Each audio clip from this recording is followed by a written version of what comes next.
Hey everybody, good morning. It's Jillian. Ooh boy, did I sleep in last night. Interesting. Or sleep in this morning. Um, yeah. Yeah, I definitely had some major heat flashes last night. And then I was also dreaming about bread. And my mom was in the dream as well as fruit and very pretty arranged fruit in a high-end restaurant that had an upstairs. And I don't know. I haven't dreamt in a while, so I looked up bread, and bread is definitely like the staff of life. It is the staple. It is connected to spirituality and all these different um, type of foundational concepts. Hey, Carrie, Michelle. So I just want, last night also to Trump, CNN was just reporting all over like the news last night in the middle of the night that he has tested positive for the coronavirus, which I'm surprised it hasn't happened sooner. Okay, considering how prevalent the coronavirus is, because it is a real virus. Okay, don't be thinking it doesn't exist. It does exist. But I mean, with the amount of traveling that he has done, the amount of uh, rallies he's been a part of, whether inside or outside, I'm so not surprised. I just wondered why it hadn't happened sooner. So with him going into quarantine for 14 days, and then they're talking about contact tracing. They're talking about people who's been around him, who potentially could have given it to him. Why he was testing positive, because somebody in his very close network tested positive, and of course, when that happens, some people will go and test themselves. Somebody in my network back in July tested positive for the coronavirus, and the people around me, tested, but I didn't. I decided I have no reason to. So whatever. But he decided, of course, because he's the president, had to go and test himself. So, anyways, so now he's in quarantine for 14 days, and of course, everything regarding the elections, the campaigning, the debates back and forth is all up in the air. And I want to remind you that there is still HR 6666 on the table. It's still been introduced, which is the aggressive contact tracing and all the monies involved with that. And then there's also Senate 4315, which is the sister bill of HR 666.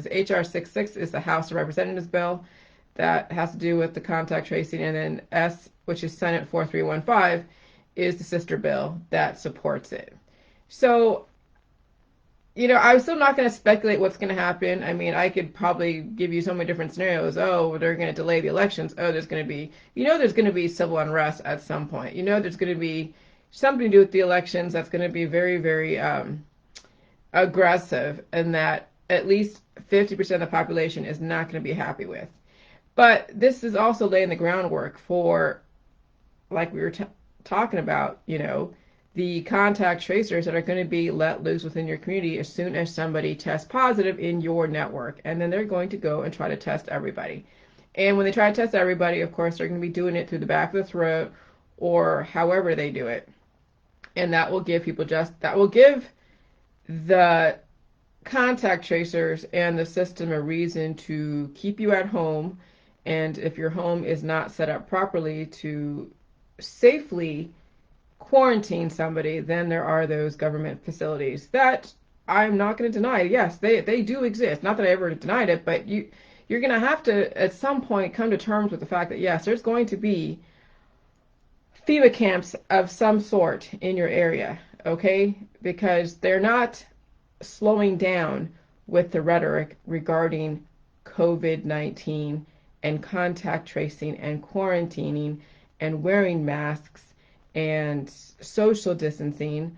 I mean, the fact that they opened up all these different states, whether in Florida or Idaho, not saying that they shouldn't. I mean, I think that we should open up everything and that we should stop making such a mountain of a molehill as far as this virus, but they're doing it for a reason. They're doing it because this is a way to gain control over a population that is not easily controllable. Oh yeah, we've been easily controllable to some level, but we've been under a very different belief system. We've thought that we had this type of freedom of movement and freedom of thought and freedom of whatever. And yes, we have, but now things are changing. Now they want to change the landscape. They want to change the belief systems. They want to change the direction of humanity. And when you change something, it means what you used to know is not going to exist in the reality that you used to know. It'll still exist, but it's not going to manifest in the way that you expect. And that's called adaptation. When you go from one environment to another, like when you go from a small town to an inner city, the environment is going to change. You can't make an inner city be like a small town. You're going to have to adapt to the changes, which means that you can't, there's certain things you can't do in an inner city that you can probably do in a small town. And that's just relative to what's going on. Maybe it's safer in your small town to walk around, in the middle of the night, but if you go to somewhere like Cleveland, Ohio, in some parts of Cleveland, Ohio, you can't walk around in the middle of the night. So you're going to be, some of your freedoms are going to be constrained. You're not going to have the type of movement that you used to have, okay? And so just deal with it. It's not going to change. You can try to fight, you can try to whatever, but the agenda is still going to happen. It's not going to stop. The machine has already been rolled out. Now it's just a matter of getting people on board and giving you the opportunity to hear it and then potentially adapt to it, accept it, or resist it, and then you find yourself in a, jail or something. Okay? So the rhetoric is obviously it's building up. It's going to reach a crescendo. I don't know what that crescendo is going to be, but at some point it's going to reach a crescendo. Has it already reached one level of a crescendo? Yeah, when the president is saying it, because they could very well have not tested him. They could have tested him and he could have come up positive. They could have said nothing. I mean, the government chooses to say some things and the government chooses to say nothing. And why they chose to say something amidst all of this, especially around his belief system around the coronavirus and how he doesn't believe it, as they say. He thinks it's a hoax, that's what they say. And then his whole thing about the mask, why they chose to say that his testing positive, why they chose to divulge that his close aide tested positive, why they chose to divulge. But I guess, if I don't know. So it's quite interesting. I want to say everything is contrived, but yeah, when you have so many people working at the White House, like I know people that I grew up, that I helped raise because I was a nanny, that are married to people that are in government and everything. And so I know there's regular people in government that haven't been completely indoctrinated into the Freemasons, a higher level. There's definitely lower level Masons and there's higher level Masons. So I'm sure that the lower level Masons not exactly privy to the exact, major propaganda plan with the higher level Masons, but I'm sure the powers that be are using organic reactions or reactions that would naturally happen and work their agenda with them. And so I'm sure that, yes, his close aide, who may or may not be privy to what's going on, decided to get tested. She was feeling sick. They tested her. She came up positive. Now he has no other choice but to get tested and divulge. Okay? So it's like,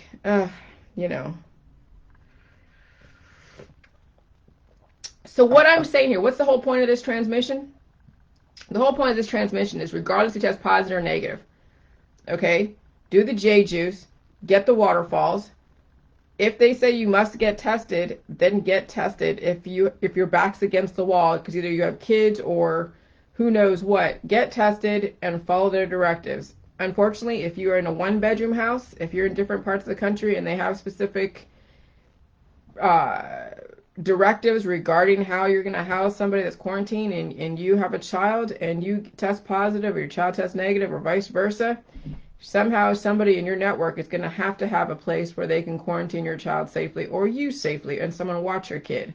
And that's going to be the reality in the future. They're laying the groundwork. I got you guys prepared about maybe, a month or two ago because I saw the writing on the wall. The writing is beginning to appear on the wall and you need to prepare yourself, okay? You need to prepare yourself for what's to come down the line.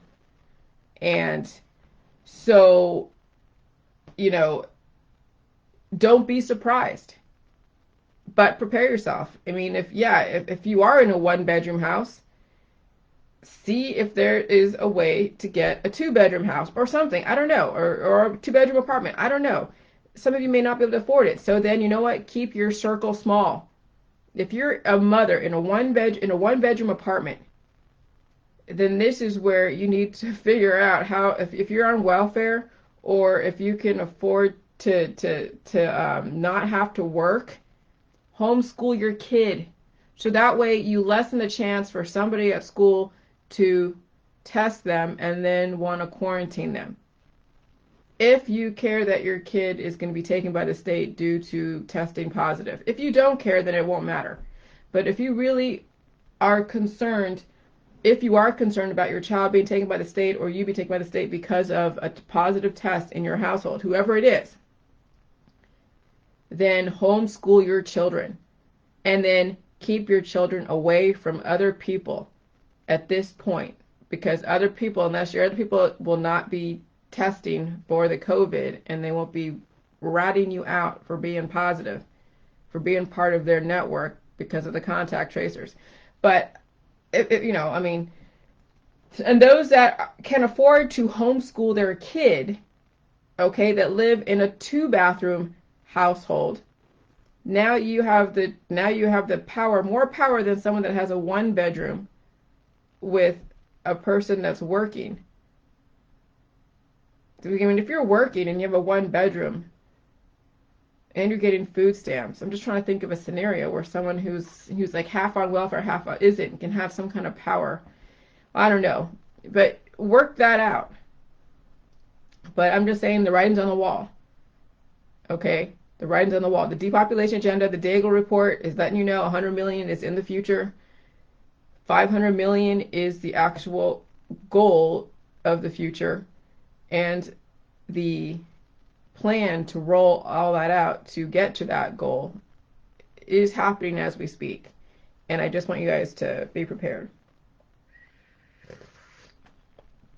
The virus is not a hoax. The virus is real. I felt it. I felt the virus. Felt different versions of it. And I'm immune to the flu. Because I've been around people who've been newly vaccinated with the flu shot for at least 2 or 3 years post J-juice, while being on the J-juice, and had nary a symptom. And now with this COVID and the way it's mutating, and of course with the newly vaccinated people coming into the area because they're part of these vaccine trials, the phase 3 trials. Hey everybody. Hey Patricia. You're going to have now another uptick of new people that are going to pass around the virus, and then death tolls. And and I'm watching on my Facebook, people are going like, rest in peace, oh my god, we're losing this guy way too soon. I hear you, sugar.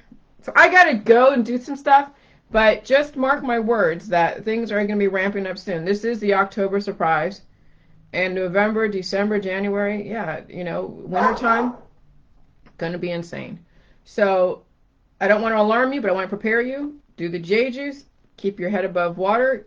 Get yourself off the battlefield. Stock up on your cabbage, water, and salt.